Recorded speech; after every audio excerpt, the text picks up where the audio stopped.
अस्सलाम वालेकुम स्टूडेंट्स, कैसे हैं आप सब। उम्मीद है आप सब खैरियत से हैं।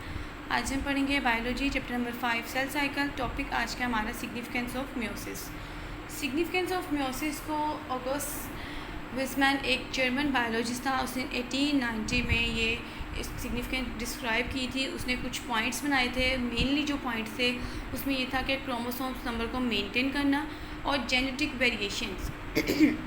उसने कहा जो म्योसिस है उसकी इंपॉर्टेंस क्या है, उसकी सिग्निफिकेंस क्या है कि एक तो क्या है कि क्रोमोसोम्स के नंबर जो हैं वो मेंटेन हो जाती हैं। वो मेंटेन किस तरह होते हैं, क्योंकि अगर हम बात करते हैं हमने पढ़ा था, अगर हम कहते हैं कि हमारे पास ये मदर है, हमने पढ़ा था कि कितने होते हैं, ह्यूमन के अंदर कितने क्रोमोसोम्स होते हैं, 46। ठीक है, मदर और हम कहते हैं ये फादर।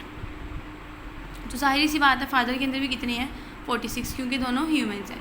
ह्यूमंस के अंदर कितने होते हैं, 46 क्रोमोसोम्स। यहाँ आपने अमाउंट याद रखनी है। 46 क्रोमोसोम्स मदर के अंदर है, 46 फादर के अंदर है। लेकिन ये अपने शेयर कितने करेंगे क्रोमोसोम्स, 23 मदर शेयर करेगी और 23 फादर शेयर करेगी। इसे हम कहते हैं एन। ठीक है, हैप्लॉइड सेल्स इन्होंने अपने शेयर किए हैं क्रोमोसोम्स।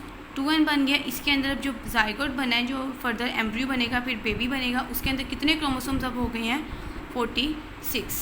तो इसकी अमाउंट को ये एक मेंटेन करता है। फ़र्ज़ करें कि ये 23 है अगर, तो हम ये म्योसिस का प्रोसेस है। ठीक है, म्योसिस में क्या होता है कि half number of chromosomes is transfer into daughter cells. Chromosomes जो होती हैं वो हाफ ट्रांसफ़र होती हैं। अगर हम माइटोसिस का केस लेते हैं कि अगर म्योसिस की जगह, इसकी जगह हम कहते हैं माइटोसिस की बात कर रहे हैं, तो माइटोसिस में हमने कहा था कि जितने पेरेंट्स क्रोमोसोम्स पेरेंट सेल में होते हैं उतने ही ट्रांसफ़र होते हैं डॉटर सेल में। तो अगर हम फ़र्ज़ कर लेते हैं यहाँ पे माइटोसिस का केस, हम यहाँ पे कर लेते हैं थोड़ा। अगर हम कहते हैं इन केस ऑफ माइटोसिस, तो मदर में कितने होते हैं, 46। इसी तरह फादर में कितने हैं, 46। अगर इन्होंने अपने 46 और 46 ही ट्रांसफ़र कर दी हैं, ठीक है, क्योंकि हमने माइटोसिस में पढ़ा था कि क्रोमोसोम्स जो हैं वो जितनी अमाउंट पेरेंट सेल में होती है उतनी ही अमाउंट जो होती है वो डॉटर सेल में जाती है। तो अगर ये अपना 46 ट्रांसफ़र कर देंगे तो यहाँ पे कितने बन जाएंगे, 92 क्रोमोसोम। तो वो फिर ह्यूमन तो ना हुआ, क्योंकि ह्यूमन में कितने होते हैं, 46 क्रोमोसोम्स। इस वजह से जो म्योसिस है वो बहुत ज़्यादा सिग्निफिकेंट है। क्यों है, क्योंकि उसमें क्रोमोसोम्स की अमाउंट जो है वो पहले हाफ़ होती है। किस तरह हाफ़ होती है, पहले इसके अंदर 46 होते हैं तो वो कितना करते हैं, 23 हाफ़ अमाउंट शेयर करते हैं। इस तरह फादर के अंदर क्या है, 46 हैं तो वो भी कितनी अमाउंट अपनी शेयर करते हैं, 23। पहले क्रोमोसोम्स की अमाउंट हाफ़ होती है, फिर जब डॉटर सेल बनता है तो दोनों से 23 आते हैं और 46 जो है वो क्रोमोसोम्स कंप्लीट हो जाते हैं, जो ह्यूमन के क्रोमोसोम्स होते हैं। ठीक है, इस वजह से म्योसिस के जो माइटोसिस के मुकाबले में म्योसिस क्यों होती है, जेनेटिक वेरिएशंस की इस वजह से आती हैं, वो अलग चीज़ आ जाती है। लेकिन नंबर ऑफ़ क्रोमोसोम्स जो होते हैं वो माइटोसिस में मेंटेन नहीं होते, म्योसिस में मेंटेन होते हैं नेक्स्ट जनरेशन के लिए। ठीक है, नेक्स्ट जनरेशन के लिए किस तरह होते हैं, अगर हमने पढ़ा है कि इसमें पहले क्रोमोसोम्स की अमाउंट को हाफ़ किया जाता है। ठीक है, फिर दोनों की हाफ अमाउंट को कलेक्ट करके कितना होता है, 46 क्रोमोसोम, जो एक नॉर्मल ह्यूमन के क्रोमोसोम्स होते हैं। और अगर हम इसकी जगह माइटोसिस की बात कर लेते हैं कि जी अगर माइटोसिस में इस तरह होता तो माइटोसिस में क्या होता, क्या हम कहते हैं कि म्योसिस ना होती, म्योसिस की जगह माइटोसिस ही हो जाती। ठीक है, तो अगर म्योसिस की जगह माइटोसिस हो जाती तो फिर ह्यूमन में क्रोमोसोम्स पूरे शेयर होने थे, और जो डॉटर सेल बना था उसमें 92 क्रोमोसोम्स बन जाने थे, जो एक इंसान के तो नहीं होते हैं। ठीक है, तो होप्स आप लोगों को मेंटेनेंस ऑफ क्रोमोसोम समझ आ गई होगी कि किस तरह जो है वो डॉटर सेल बनता है। दोनों पहले अपनी अमाउंट रिड्यूस करते हैं क्रोमोसोम्स की, 46 है तो 23 करते हैं, इसके भी 46 है तो वो 23 करते हैं। ये पॉइंट नहीं है इसके अंदर, 46 लिखा हुआ है। तो जब दोनों अपनी हाफ अमाउंट शेयर करते हैं तो 46 क्रोमोसोम, एक नॉर्मल बेबी के क्रोमोसोम्स जो होते हैं वो 46 होते हैं। ओके, ये आप लोगों को होप्स हो आप लोगों को क्लियर हो गया होगा। अच्छा, ये तो हमने बात किया ह्यूमन्स की या एनिमल्स की। ठीक है, ह्यूमन्स की बात की क्योंकि एनिमल्स के क्रोमोसोम्स भी चेंज होते हैं थोड़े, ये हमने ह्यूमन्स की बात की है। अब हम लोग प्लांट्स की बात करते हैं कि प्लांट्स में म्योसिस का जो प्रोसेस होता है वो किस तरह होता है। ठीक है, प्लांट्स में 2 जनरेशन्स होती हैं हमारे पास। ठीक है, पहली हमारे पास होती है स्पोरोफाइट, ये हमारे पास फर्स्ट जनरेशन आ जाती है। प्लांट्स में जो म्योसिस का प्रोसेस होता है उसमें ऑल्टरनेशन ऑफ जनरेशन होती है। ऑल्टरनेशन ऑफ जनरेशन का क्या मतलब है, यहाँ पे थोड़ा आपको मैं बता देती हूँ। ये देखिए, प्लांट में हमारे पास 2 जनरेशन्स आती हैं, स्पोरोफाइट, एक स्पोरोफाइट जनरेशन है और दूसरी जो है हमारे पास गेमीटोफाइट है। इतना डिस्टेंस तो मैं इस वजह से लिख रही हूँ क्योंकि हमने एक साइकिल ड्रॉ करना है, गेमीटोफाइट। ठीक है, ये प्लांट्स में 2 जनरेशन होते हैं। जब मियोसिस का प्रोसेस होता है उसको हम कहते हैं ऑल्टरनेशन ऑफ जनरेशन। मियोसिस का प्रोसेस किसके थ्रू होता है? ऑल्टरनेशन ऑफ जनरेशन के थ्रू। तो प्लांट्स में 2 जनरेशन होती हैं, एक होती है स्पोरोफाइट और एक गेमीटोफाइट। स्पोरोफाइट में स्पोर्स फॉर्मेशन होती है और गेमीटोफाइट में क्या होती है? गैमिट्स फॉर्मेशन होती है। स्पोरोफाइट का क्या होता है कि स्पोर्स वगैरह बनते हैं और गेमीटोफाइट में क्या होते हैं कि दोनों पेरेंट सेल जो होते हैं, दोनों गैमिट्स पेरेंट सेल के, लाइक हम बात करते हैं कि मेल के और फीमेल के, ये दोनों के गैमिट्स हैं ना, ठीक है, N और N मिल के क्या बना देते हैं?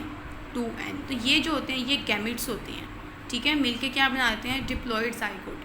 तो स्पोरोफाइट में क्या होता है? स्पोर्स फॉर्मेशन होती है। गेमीटोफाइट में क्या होता है? गैमिट्स फॉर्म करते हैं, gametes unite to form a diploid zygote. ठीक है, तो अब देखें स्पोरोफाइट में मियोसिस होती है, ठीक है, स्पोरोफाइट में मियोसिस हुई है।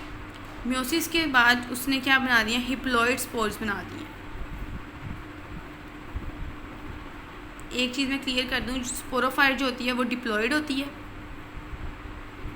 2N, ठीक है, और जो गेमीटोफाइट होती है वो हम कहते हैं हिप्लॉइड होती है N। ठीक है, पहली चीज़ हमारे पास 2 जनरेशन्स थी, स्पोरोफाइट, गेमीटोफाइट। स्पोरोफाइट हमारे पास डिप्लॉइड होती है, गेमीटोफाइट हमारे पास हिप्लॉइड होती है। यहाँ से हम साइकिल अपनी स्टार्ट करते हैं। स्पोरोफाइट के अंदर मियोसिस हुई है। मियोसिस में हमने क्या कहते हैं कि क्रोमोसोम से ज़्यादा जो हाफ हो जाते हैं, ये डिप्लॉइड था तो ये क्या बन गया? हिप्लॉइड। स्पोरोफाइट में मियोसिस हुई है, उसने डिप्लॉइड को हिप्लॉइड स्पोर्स में डिवाइड कर दिया। यहाँ पे हिप्लॉइड स्पोर्स बन गए हैं, ठीक है, ये हिप्लॉइड स्पोर्स हैं, इनको हम कहते हैं गेमीटोफाइट। ठीक है, स्पोरोफाइट है, स्पोरोफाइट में मियोसिस हुई है, मियोसिस होकर वो हिप्लॉइड स्पोर्स बन गए हैं। हिप्लॉइड स्पोर्स को हम क्या कहते हैं? गेमीटोफाइट। ठीक है, उसके बाद हम कहते हैं कि ये हमारे पास, यहाँ भी हम बात करते हैं तो गेमीटोफाइट हमने पढ़ा था, हमारे पास हिप्लॉइड है, ये हमारे पास N, ठीक है, ये हमारे पास आ जाता है 1 पेरेंट, ये हमारे पास एक पेरेंट आ जाता है। ठीक है, और जो अदर पेरेंट होता है, जिस प्लांट ने दूसरे प्लांट के साथ जो है रिप्रोडक्शन करनी होती है, तो वहाँ पे मियोसिस का प्रोसेस होता है। 2 प्लांट्स के दरमियान होता है ना मियोसिस का प्रोडक्शन। ये देखिए, फर्स्ट करें हमारे पास इस तरह ये हमारे पास प्लांट आ जाता है, ठीक है, ये हमारे पास ये 2 प्लांट आ गए हैं। ठीक है, तो एक ही जनरेशन हमने पढ़ी है, ये हमने जो प्रोसेस है वो हम एक प्लांट का पढ़ रहे हैं। ठीक है, उसके बाद क्या होता है कि एक प्लांट में क्या है? N है, इसमें भी N है। ठीक है, तो दोनों जब मिलेंगे तो 2N बना देंगे जाइगोट। ठीक है, पहले क्या है? स्पोरोफाइट में मियोसिस हुई है, हिप्लॉइड स्पोर्स बनाए हैं। हिप्लॉइड स्पोर्स को हम क्या कहते हैं? गेमीटोफाइट। गेमीटोफाइट क्या है? सिर्फ 1 पेरेंट की, हम 1 प्लांट की बात करें, 1 पेरेंट की। तो दूसरा जो पेरेंट है वो यहाँ दूसरे से आएगा, दूसरे प्लांट से आएगा। ठीक है, दूसरे प्लांट से आएगा। तो जब दोनों मिलेंगे ना N और N, तो क्या बना देंगे? 2N डिप्लॉइड जाइगोट, जिसे हम कहते हैं स्पोरोफाइट। तो होप सो आप लोगों को ये साइकिल समझ आ गई होगी। कोई भी चीज़ इसमें मुश्किल नहीं है, कोई ऐसी नहीं है कि आप लोग समझ के हमने समझ ही नहीं आना चाहिए क्या चीज़ है। तो ये देखें कि 2 जनरेशन आती है हमारे पास, स्पोरोफाइट और गेमीटोफाइट। स्पोरोफाइट हमारे पास क्या होती है? डिप्लॉइड, और गेमीटोफाइट हमारे पास क्या होती है? हिप्लॉइड। स्पोरोफाइट डिवाइड किया मियोसिस के थ्रू, स्पोरोफाइट में मियोसिस हुई है और उसने हिप्लॉइड स्पोर्स बना दिए। हिप्लॉइड स्पोर्स को हम क्या कहते हैं? गेमीटोफाइट। ठीक है, तो ये हमारे पास 1 पेरेंट है, सिंगल था, हिप्लॉइड। ठीक है, ये हिप्लॉइड था, N था। अब दूसरा पेरेंट से भी गैमिट्स आते हैं, एक इसका गैमिट और एक दूसरे पेरेंट का गैमिट आता है। ठीक है, तो दोनों जब गैमिट, दोनों पेरेंट के जब गैमिट्स मिलते हैं तो वो क्या बना देते हैं? 2N zygote. ठीक है, उसको हम कहते हैं स्पोरोफाइट, हम कहते हैं डिप्लॉइड। ठीक है, इस तरह साइकिल चले। पहले मियोसिस हुई है और यहाँ पे थोड़ी एक चीज़ रह गई थी, ये जो तो आपस में गैमिट्स हुए हैं यहाँ किसके थ्रू हुए हैं? माइटोसिस के थ्रू। ठीक है, एक में स्पोरोफाइट से गेमीटोफाइट में मियोसिस हुई है, गेमीटोफाइट से स्पोरोफाइट में क्या हुई है? माइटोसिस। ये आपने मिक्स नहीं करना। स्पोरोफाइट से गेमीटोफाइट बनाने के लिए हमने क्या किया है? मियोसिस का प्रोसेस किया है, और गेमीटोफाइट से स्पोरोफाइट में जाने के लिए क्या प्रोसेस हुआ है? माइटोसिस का। क्योंकि यहाँ पे मियोसिस हुई है, क्रोमोसोम्स नंबर हाफ रह गए हैं, 2N था, N हो गया है। ठीक है, उसके बाद 1 पेरेंट गैमिट इसका है और एक अदर से आता है, दूसरे पेरेंट से आता है। तो दोनों गैमिट्स जब मिले हैं माइटोसिस के थ्रू, तो इन्होंने मिलकर क्या बना दिया? 2N जाइगोट, जिसे हम कहते हैं स्पोरोफाइट। तो होप सो आप लोगों को ये चीज़ समझ आ गई होगी। कोई भी चीज़ इसमें मुश्किल नहीं है, कोई ऐसी बात नहीं है जो आपको ना समझ आए। आइए हम थोड़ा बुक से स्टडी कर लेते हैं। सिग्निफिकेंस ऑफ म्योसिस की बात करते हैं तो significance of meiosis for reproduction and inheritance was described in 1890 by German biologist August Weizmann. क्या आप लोगों ने साइंटिस्ट के नाम और इनकी जो डेट्स हैं वो याद रखनी है। He pointed out that meiosis was necessary not only to maintain the number of chromosomes in the next generation but also to produce variations in next generation. ठीक है, उन्होंने कहा जो क्रोमोसोम्स है ना सिर्फ नंबर ऑफ क्रोमोसोम्स को maintain करती है बल्कि जो है वेरिएशंस भी करती है जनरेशन्स में। ठीक है, और एक मेंटेन नंबर ऑफ क्रोमोसोम, एक और भी चीज़ समझा दूँ। अगर हम कहते हैं जैसे हमने पढ़ा था एनाफेज का प्रोसेस, आपको याद हो हमने पढ़ा था जो क्रोमोसोम्स होते हैं वो पोल्स की जानिब, सेंट्रियोल्स जो होते हैं ना पोल्स, ऑपोजिट पोल्स की जानिब जो है वो खींचते चले जाते हैं इस तरह। ये क्रोमोसोम्स बना रही हूँ। ठीक है,